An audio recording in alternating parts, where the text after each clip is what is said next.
pergunta diz assim, que nós vivemos num mundo onde a gente procura ensinar os nossos filhos as virtudes, né?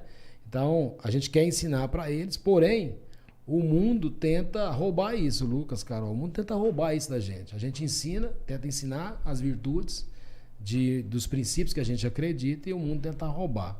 Como proteger os nossos filhos dessa corrupção das virtudes?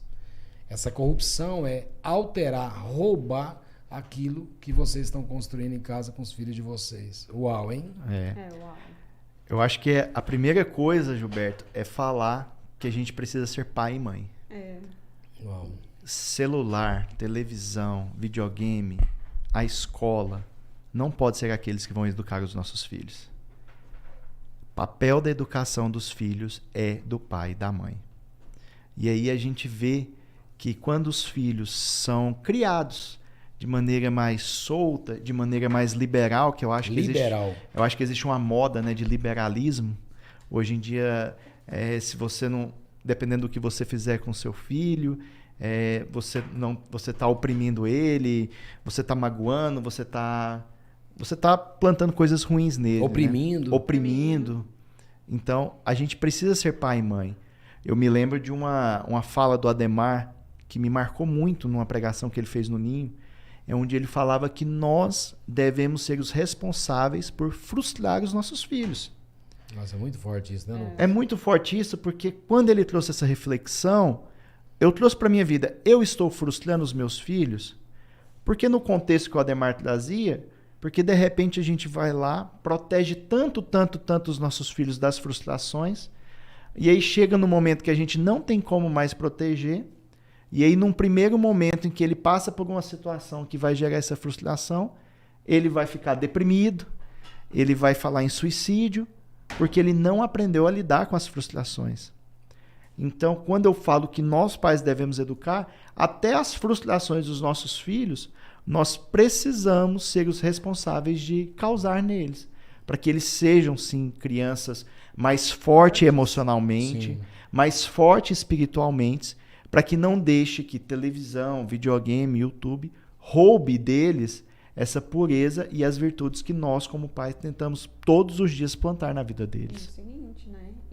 E ensinar a virtude e agir na virtude, né? Nós, como pais, somos exemplos para esses filhos. Então, não adianta eu chegar pro meu filho e falar verdade, verdade, verdade e ficar mentindo.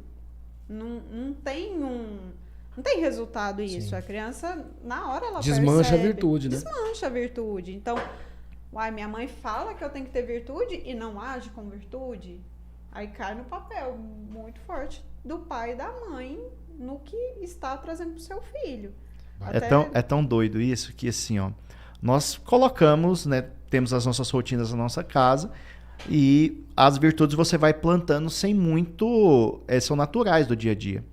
E o Guilherme, que é o nosso filho mais velho, tem 8 anos, foi fazer uma prova e na prova a pergunta falava qual era um hábito que ele tinha em casa. Então ele escrevia esse hábito e fazia um desenho referente ao hábito. O hábito que ele escolheu é oração. Olha só. Foi muito impactante. Quando a gente recebeu aquela foto, para mim, para Carol, coisa linda, Lucas. Foi uma coisa assim, meu Deus. Semente que já é uma árvore. É uma semente que já é... Sabe aquela sensação de dever cumprido? Sim. Porque ele vai, escreve oração, faz o desenho de um terço e a gente recebe aquilo ali da professora, né, amor? Nossa, eu chorei igual uma... Porque você vê, ele não tava, tipo assim, ele não tava do nosso lado pra gente falar, não, é isso. Não, foi uma prova, né? Numa prova. Foi a resposta de prova dele. Aí foi quando eu olhei pro Lucas, estamos no caminho certo, né? Estamos conseguindo passar para ele aquelas virtudes que são nossas, que é o que a gente acredita para a vida, né? E ver eles crescendo dessa forma tem sido muito bonito, né, amor? Não é fácil. Não é fácil, porque hoje, querendo ou não, a tecnologia é muito mais acessível quando era no nosso tempo, né?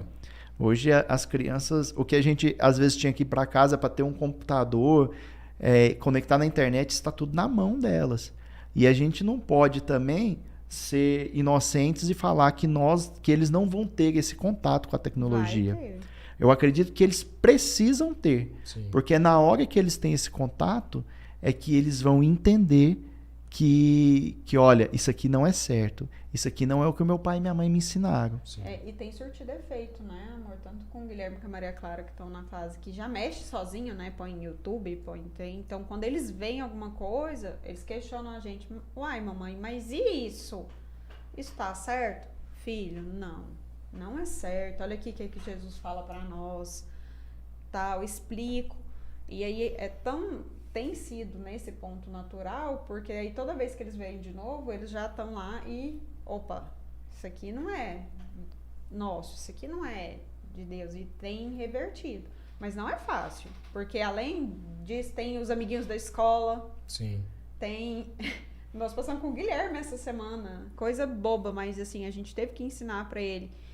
Nós compramos as figurinhas, ele tinha um monte repetido. Aí um amigo Figurinhas chegou da Copa. Um amigo chegou e falou assim: vamos trocar? Vamos. Ele pegou e deu 30 figurinhas pro menino dar 30 pra ele de volta. E o menino agora virou e falou pra ele: não, eu não vou te dar nada, não. Olha só. Aí o Guilherme ficou arrasado, porque ele, na inocência, no coração bom dele, falou: ok, nós vamos trocar, tá aqui o meu hoje, você traz amanhã pra mim, às 30. E o menino simplesmente deu a perna nele. E eu e o Lucas tivemos que ser duro com ele, falar assim: olha, filho, tá vendo? Tem coisas que tem consequência. E fomos ensinar ele, fizemos questão de posicionamento, fizemos ele resolver a situação. Você vai chegar e vai resolver com o seu amigo. Você tem que aprender a resolver os seus problemas. Sim. E fizemos tudo isso com ele. Aí hoje, à tarde, ele até falou, ele falou assim: nossa, mamãe, foi muito chato o que aconteceu, né? Mas o meu amigo não sabe o que é ter coração bom. Aí na hora eu falei: filho, ele tem um coração bom. É porque ele não tá sendo ensinado às vezes, ou ele na hora não percebeu que ele tava agindo assim. E você tem a capacidade de mostrar isso pra ele. Então o que você vai fazer agora? Você vai perdoar ele. Você vai perdoar seu amigo. E vai falar pra ele: eu te perdoo, amigo, pelo que você fez. Ensinando o perdão, né? É ensinar o perdão. E lógico, na hora a gente como pai e mãe, eu fiquei irada. Falei: gente, que menino, né? É porque às vezes, Carol, a gente ensina dentro de casa e quando chega na escola é diferente. Ele já ensina. O mundo quer destruir, né? Quer destruir. O mundo quer destruir. Aí ele chega lá, você ensina coisa, lá chega outros que não tem essa educação que você tá dando, aí ele quer já ir lá mudar tudo.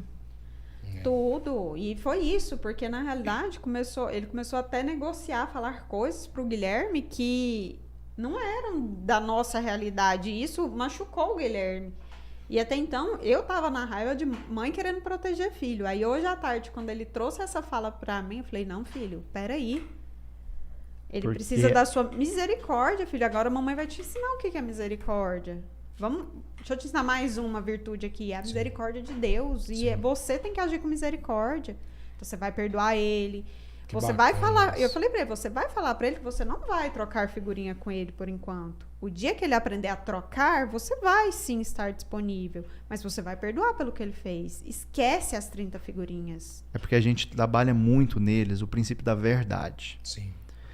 Eu acredito que assim, a verdade ela é fundamental para que a gente tenha seres humanos melhores, adultos melhores, sabe? Acredito também. Então, quando a gente trabalha isso no Guilherme, é falado assim: olha, filho, infelizmente ele faltou com a verdade. E todos os outros ficam escutando, né? É bonito isso, né? Porque você ensina um, mas na verdade você está ensinando todos.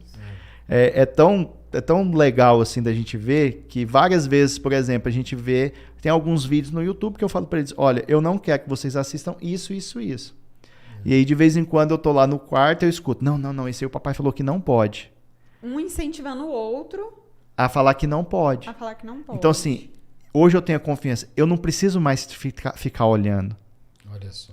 Eu tô tranquilo. Eles entenderam esse princípio. E aí eu acho que vem essas virtudes que eu e a Carol sempre vamos plantando na vida deles. E o que eu tenho no meu coração é assim, ó. Uma pessoa, quando ela é adulta, já entrou um monte de coisa perversa. Com certeza. Iniquidade, pecado, muitas coisas que não foi a vontade do pai e da mãe, mas permitiu que entrasse coisas ruins às vezes, porque não ensinou o princípio. Então fica aqui uma dica para você real. coloque princípios na base, coloque virtudes na base. Quando você pega um adulto cheio de mentira, para você tirar a mentira e para colocar virtude, dá muito mais trabalho. E às vezes dor, Dá né, muito amigo? mais trabalho. Entra na dor demais, né? Entra na dor demais. E quando o Lucas está falando aqui que o princípio da verdade é muito bonito, porque quando você ensina o princípio da verdade para uma criança, não tem como, meu amor, essa criança crescer, se tornar um adulto resiliente, forte, com uma autoridade mesmo sobre as coisas que ele faz. Porque quando Jesus diz para nós que ele é o caminho, a verdade e a vida, a gente entende que todo mundo que está debaixo do princípio da verdade, da virtude da verdade, é uma pessoa que anda segundo os princípios do Senhor. E a gente não tem como mudar isso, porque está escrito. Então, ensina a virtude enquanto há tempo, para o jovem, para a criança, moldar, crescer com essas Sempre na virtudes, verdade. para que quando tiver adulto, a gente só precisa lapidar algumas coisas. É, e não Precisa pode só ser- esperar vir as novas virtudes, né? Perfeito. Eu falo muito isso, Gilberto, que assim, olha, eu falo isso para os meninos. Princípio não se negocia. Perfeito. Princípio não se quebra, não se negocia. Então, quando eu ensino para eles o princípio da verdade, é que eu possa colher as virtudes, que eles sejam pessoas melhores, pessoas verdadeiras, pessoas amorosas. Mas eles entendem que o princípio da verdade, esse não se negocia. Uau. Inegociável. Inegociável.